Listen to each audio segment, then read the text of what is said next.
I never thought something as ordinary as laundry would expose the ugliest truth of my marriage. For 12 years, Neha and I had built what looked like a stable, happy life. We had 2 kids, a modest but warm home, family vacations, routines, inside jokes. I thought we were solid. Sure, we had arguments, we had financial pressures, we had long weeks where the romance took a back seat. But betrayal? Infidelity? That wasn't supposed to be part of our story. It all started on a Sunday evening. The kids were at their grandparents', and I was home alone. Neha had gone out for what she said was a spa day with her friends. She came back late, showered, and dumped her clothes in the laundry basket.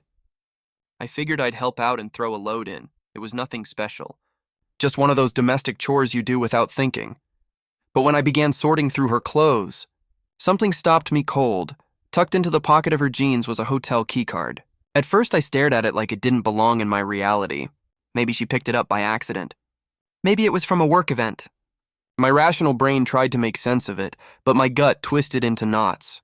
A hotel keycard. From a hotel across town we had never stayed in. I put it aside and kept sorting, heart racing.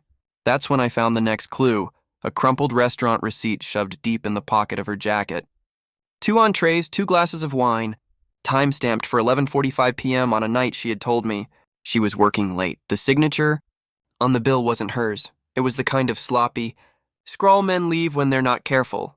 Then came the final straw, a napkin, faintly smeared with lipstick that wasn't hers.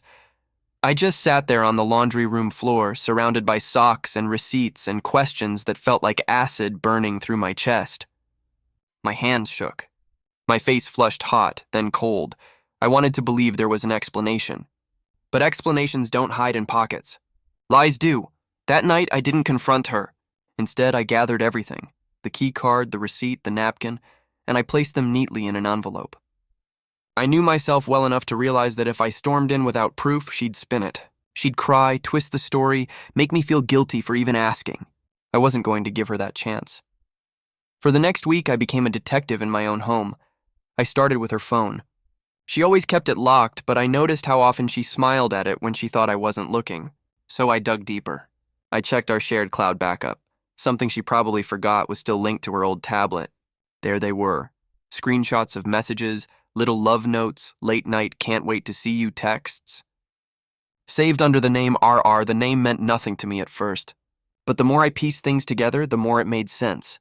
I remembered a man I'd met briefly at a barbecue last year, Rahul, one of her co-workers. He was loud, charming, the kind of guy who flirted with everyone in the room under the guise of being fun. I had thought nothing of it back then. Now I realized I should have. I copied everything. Every text. Every timestamp. Every hotel booking confirmation I could find in her email drafts. I printed them, slid them into sheet protectors, and started a binder. My binder of betrayal, but I wasn't finished. I hired a private investigator. It felt dirty at first, like I was the one crossing a line, but the PI was thorough. Within a week, I had photos. Neha and Rahul holding hands in a hotel lobby. Neha kissing him in the parking lot. Neha laughing with him over dinner, her hand on his arm in a way she hadn't touched me in years. Each photo was like a nail in the coffin of the life I thought we had. That's when I called my lawyer. I told him everything, and he advised me to gather as much evidence as possible before confronting her. He reminded me of the stakes, custody, the house, finances. If I wanted to come out of this with my dignity intact and my kids protected, I couldn't just explode in anger. I needed strategy. Revenge, yes, but smart revenge. So I planned. I waited until a Friday night. The kids were already asleep, tucked away safely. Neha came home late, hair slightly messy, perfume lingering stronger than usual. She smiled at me like nothing was wrong, kissed me on the cheek, and went upstairs to change. I followed her into the kitchen once she came back down. I had already placed the binder on the table. "What's this?" she asked, frowning. "Sit down," I said calmly. She hesitated, then sat. I opened the binder slowly, page by page, sliding the evidence across to her. The hotel keycard, the receipts, the texts, the photos, her face drained of color. She opened her mouth to speak, but no sound came out. Finally, she whispered the classic line, "It's not what it looks like." I laughed. Actually laughed. It wasn't amusement. It was disbelief at how predictable betrayal could be. "Really? Because it looks exactly like what it is, Neha. You and Rahul, hotels, dinners, lies, tears welled in her eyes. Please listen. It just happened. I was lonely. You were always busy with work, and he made me feel... Stop! I cut her off. Don't you dare put this on me. You chose this. You had a husband, a family, children who adore you, and you chose him. She broke down sobbing, begging me not to ruin her life. But I was past the point of pity. I pulled out the final envelope. Divorce papers. I already filed, I told her. The only thing left is your signature, she gasped, clutching her chest. You can't be serious. I've never been more serious in my life, I said coldly. And don't think you're walking away with sympathy or assets you don't deserve. I've got evidence, Neha. Courts don't look kindly on cheating spouses. Her sobs turned into panic. She tried bargaining, promising she'd cut it off, swearing it was over. But I knew better. Even if she meant it, trust was gone. And once it's gone, it never comes back. The fallout was brutal for her. Rahul, the great lover she had risked everything for, ghosted her once his wife found out. Courtesy of me, of course. I mailed her a copy of the binder, and within weeks, Rahul's marriage imploded.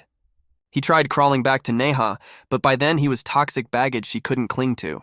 His wife took him for everything in their divorce. Neha, meanwhile, had to move back in with her parents. Word spread quickly through our family circle. She became the woman whispered about at gatherings, the cautionary tale. Her career stalled when people at work found out she'd been sneaking around with a colleague. Even her closest friends pulled away, unable to look at her the same way. And me? I rebuilt, slowly, painfully, but with dignity. I kept the house. I got primary custody of the kids. I poured my energy into them, into being the stable parent they could count on. They didn't need to see their father screaming or broken. They needed to see strength. That was my revenge. Not rage, not violence, not humiliation. My revenge was calm, calculated, and absolute. I didn't just catch her cheating. I dismantled the life she built on lies and left her to live in the ruins. I rummaged through her laundry and found proof she was cheating. And from that moment, the clock started ticking. She thought she was clever, sneaking around behind my back. But I was smarter. And when the truth came out, I made sure she lost everything.